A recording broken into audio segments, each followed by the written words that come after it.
orang pengemis tua yang kelaparan 2 hari. Saat itu kami makan 1 potong roti, separuh untuk pengemis itu, separuh untuk aku. Itu aja amalanku selama 40 hari itu. Ketahuilah pemuda, kemurahan Allah kepadamu. Hanya dengan sedekah sepotong roti saja Allah telah menyelamatkan engkau dari sengatan racun daripada ular. Inilah tanda-tanda kebesaran Allah yang tidak pernah diingkari oleh Nabi kita Muhammad SAW. Sadaqtu, benar apa yang diucapkan baginda Nabi SAW, yaitu firman Allah Ta'ala, yang mana barang siapa yang memberikan dengan ikhlas walaupun sepotong roti akan menghilangkan 70 macam bahaya, 70 macam penyakit, 70 macam musibah dan segala-galanya. Itulah keutamaan daripada sedekah tadi. Setelah mendengar demikian, gemetar si pemuda ini akhirnya bertaubat kepada Allah Ta'ala karena didatangi Nabi Isa alaihissalam. Sejak itu amanlah kampung desa itu. Bahkan pemuda itu jadi penolong bagi ibu-ibu yang lagi mencuci pakaiannya, ikut mencucikannya, ikut membawakannya, ikut dengan segala-galanya. Artinya untuk menolong, sebab dengan hidayah Allah hanya perkara ular yang datang yang akan membunuh dia. Maka dengan demikian beryakinlah manusia itu dengan apa-apa yang dibuat kebaikan, walaupun sekecil apapun kebaikan itu. Ini riwayat tentang sedekah banyak sekali. Manaqib para wali-wali Allah Ta'ala. Semua aulia Allah tidak ada yang pelit dan bakhil. Semua wali-wali Allah Ta'ala seluruh membuka 10 tangannya untuk tamu-tamunya. Maka dengan demikian, itu sifat daripada Nabi SAW. Maka yang tidak, maka sebaliknya 70 macam penyakit harus diterimanya, 70 macam musibahnya, walaupun dia mengikuti wekasan sekalipun, tetapi tidak mengamalkan dan tidak sedekah, tidak bisa menerjang dari bala. Yang mana bulan Safar, akhir bulan Safar Allah turunkan 380.000 macam musibah dan bencana. Maka dengan demikian kita perlu mengingatnya bahwa yang kecil itu jangan tidak berarti, tapi sangat besar berarti apapun yang kita milikinya. Yang tidak wajib tadi, yang tidak bekerja. Miskin punya rumah, gak punya penghasilan, tidak wajib sedekah.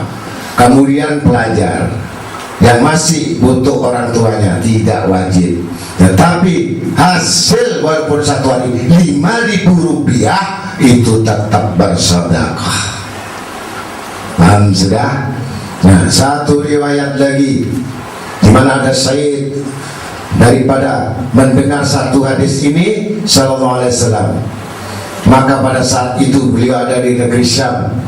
Itu Said Muhammad, kalau nggak salah Muhammad bin Abdullah al-Jufri, mungkin Abi Muhammad bin Abdul Rahman al-Jufri. Itu salah satu orang alim, yang mana orang alim ini begitu rajinnya ibadahnya, sujudnya, istiqomahnya, bahkan sampai 15 tahun gak pernah putus baca rotib, baca wirid, sholat maghrib isya di masjid, gak pernah turun dari masjid itu. Pokoknya tidak mau diganggu keluarganya, tamu, anaknya, semua tidak peduli. Pokoknya maghrib isya baru turun dari masjid itu, mengamalkan ratib yang dari guru-gurunya. Maka satu saat, tetapi selama itu tidak pernah melakukan sesuai perintah Allah, wa aqimunas shalah wa mimma razaqnahum yunfiqun. Artinya tidak pernah sekali-kali membelanjakan hartanya, karena sibuk dengan zikir, sibuk dengan sholat, sehingga tidak sibuk lagi kepada fakir miskin. Karena sudah tidak terganggu, tidak mau diganggu. Pada satu saat Allah Ta'ala kirimkan pengemis itu masuk masjid, mengganggu dia 15 tahun. Doanya ditangguhkan Allah, doanya dihentikan Allah sementara, doanya tidak diturunkan, semua tidak diberikan, belum memenuhi syarat dari ketentuan dari Allah Ta'ala. Jangan dipikir sedekah itu sunnah, tetapi wajib hukumnya. Seperti orang minta ampun pada Allah, bukan sunnah orang minta ampun, tapi wajib hukumnya minta ampun. Maka dengan demikian didatangkan pengemis ini untuk menggedor di masjid itu, mengganggu dalam pikirnya. Wahai seorang imam yang besar, seorang alim yang besar, kami datang, ketahuilah 3 hari Selasa yaum ada yaum lanjut, ketahuilah aku 3 hari 3 malam tidak makan, maka aku minta sedekah. Terganggu wiridnya, kemudian menoleh. Tahu kamu, aku di masjid tidak membawa uang, di masjid aku tidak membawa dompet. Kalau kau mau nanti datang, bukan pelit si alim tadi, tapi karena itulah ada sesuatu yang kurang lagi. Jangan dianggap sudah sedekah nggak kurang, udah sedekah masih kurang. Ada yang kurang, maka harus dipenuhi.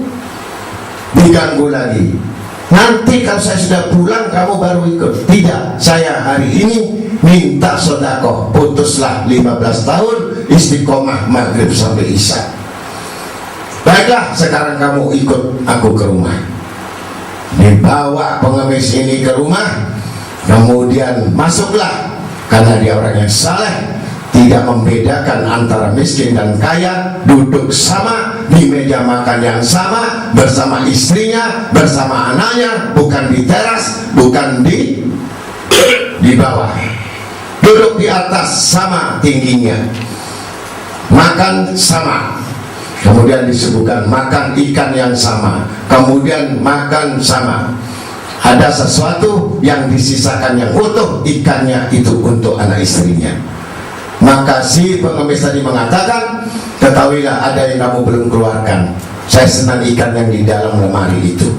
Akhirnya kaget si Habib ini tadi, ngambil yang namanya makanan itu dikeluarkan.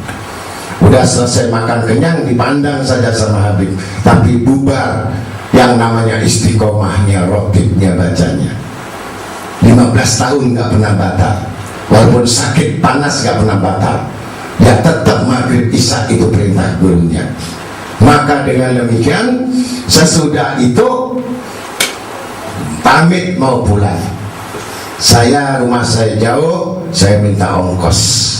Ingat, jangan kau tidak memberikan apapun, mintanya siapapun, apalagi orang musafir, apalagi pengemis, maka berikanlah sesuai dengan kemampuanmu. Maka disangui, kalau dulu namanya uang kursi, uang Mekah dulu bukan dinar, kursi, setelah dinar kursi, dikasih 100 kursi, 100 kursi sekarang 100.000. Bagaimana cukup? Kalau engkau kasih 100.000, saya nggak cukup 3 hari makan habis. Sedangkan engkau ada penghasilan. Saya minta bukan 100 kursi tapi 1000 kursi, persis yang di dompetnya. Kau tahu ini bagaimana? Setelah 1000 kursi, kalau begitu ya her, dikasihkan semua. Ini ganggu pengemis ini. Udah dikasih lagi, saya baju nggak punya. Saya kepingin baju yang sampai pakai. Saya nggak mau yang di lemari, ternyata yang dipakai paling mahal. Ini pengemis antik juga. Akhirnya mau tidak mau dilepas, ganti baju takwa lain, diberikan bajunya. Saya perjalanan jauh, mungkin ada 2. Saya lihat itu ada buah kurma, ada buah apel. Akhirnya dikasih 3 biji dan sebagian dari kurma. Saya bilang saya kurang karena perjalanan saya jauh, saya minta setengah kilo. Ternyata memang kurmanya setengah kilo, apelnya 5, diminta semua, habis. Sambil kesel, ngasihnya kesel ini, dikasih. Udah keluar mau pamit di pintu, ada yang lupa. Apa yang tak lupa? Saya beras nggak punya, gandum nggak punya. Maka saya minta, persiapan kami hanya 10 kilo. Apakah kamu minta dari sekian semuanya? Tidak, saya minta 5 kilo aja. Ambil 5 kilo, keluar lagi. Paham sudah? Kesel. udah ditinggal lagi, ya kan? Nah, dilihat ini si Habib Nisaid ini pengembala kambing. Nah, di belakangnya ada kambing cuma 2, bukan 15. Nah, jadi setelah itu ada yang lupa lagi, bolehkah saya minta kambing sampean? Jadi kambingnya diminta, well ini orang gimana? Ambil 1 lagi, diberikan. Udah diberikan, langsung ingat pada satu ayat, yang mana ayat dalam surat Ad-Duha, wa ammas sa'ila fala tanhar. Kalau andai kata si Said tadi dia berilmu, pasti dia akan marah dengan kelakuan pengemis tadi. Maka karena ayat ini menguatkan kepada orang alim, maka disitulah menjadi ikhlas. Wa ammas sa'ila fala tanhar. Kenapa kau biarkan orang miskin kelaparan, sedangkan kamu saat itu lebih-lebih, tanpa pikir. Bukan 1 kambing, 2 kambing dikasihkan semua. Sudah gak pakai kambing-kambingan, saking udah jengkel. Udah dikasihkan 2 kambing, ambil, Pak pulang. Sudah ya? Cukupkah kau? Apalagi? Sudah cukup. Terima kasih ya. Mudah-mudahan Allah Ta'ala membalas engkau. Begitu keluar, yang namanya pengemis tadi ini ngetok lagi pulang. Tok tok tok tok. Mau marah, mau gegek, mau apa lagi, sudah gak ada yang dikasihkan. Ternyata keluar ngetok, semua makanan, buahnya, anggurnya apa, kurmanya, kambingnya, berasnya, bajunya semua dikumpulkan, dikembalikan semua kepada Habib ini tadi. Dan mengatakan pengemis tadi, ketahuilah aku adalah Nabi Khidir alaihissalam. Akulah diperintahkan Allah untuk menguji kamu. Sesungguhnya dari 15 tahun sujud kamu, dari sekian banyak zikir kamu dan doa kamu, dibandingkan dengan 1 piring nasi yang kau berikan kepada orang lain, itu lebih utama daripada ibadahmu 1000 tahun. Sedangkan engkau 15 tahun, bagaimana doamu dikabulkan Allah, bagaimana didengar oleh Allah, sementara itu kamu doa dan zikir dan sholat dan berzikir dan wirid segala macam, itu adalah pekerjaan hamba yang saleh, yang wajib memohon kepada Allah. Tetapi satu yang belum kamu miliki, wahai Habibullah, kekasihnya Allah, satu yang kamu tidak miliki, sifat Allah. Sifat hamba itu meminta, berhajat, memohon. Itu sifat manusia dalam keinsanannya. Tapi sifat Allah tidak pernah minta kepada hamba, tidak pernah minta tolong pada hamba, tapi sifat memberi. Maka itulah sifat yang paling tinggi di antara sedang ibadah, kecuali orang yang tangannya di atas, yang selalu memberi makan, yang selalu memberikan minum, yang selalu memberikan kebaikan. Itulah sifat Allah, maka disitu bersama Allah. Kalau sifat manusia itu terdinding dengan Allah, bahkan sampai 70.000, karena sifat hanya minta dan ngemis sama Allah, tetapi tidak belum bersama Allah. Sedangkan Allah berfirman, kami bersama orang-orang yang takwa, kami bersama-sama orang yang sabar, kami bersama orang yang syukur, kami bersama-sama orang yang pemurah, kami bersama-sama orang-orang yang beriman. Tidak kami bersama orang-orang yang sholat, tidak. Maka kami bersama kepada orang-orang itu. Maka kau didatangkan untuk menguji kamu. Sejak itu langsung tidak dipegang, tidak dikembalikan berasnya, pakaiannya tidak ditaruh. Kemudian saat itu pun bukan Nabi Khidir yang membawanya, tapi beliau sendiri membagikan semua makanannya, berasnya itu kepada orang-orang yang miskin. Maka makbulah saat itu diangkat dari keramatnya. Beliau saat itu jadi tidak mementingkan, mengutamakan wirid dan zikir itu, kecuali begitu salam yang dipikirkan, bagaimana saya menolong orang, bagaimana saya membantu orang, bagaimana saya beri makan orang, bagaimana saya harus mengetahui orang yang susah. Sedangkan kami yang lebih-lebih itu pangkatnya ternyata lebih tinggi daripada orang-orang yang berzikir tadi. Bukan berarti melepaskan zikirnya. Maka dengan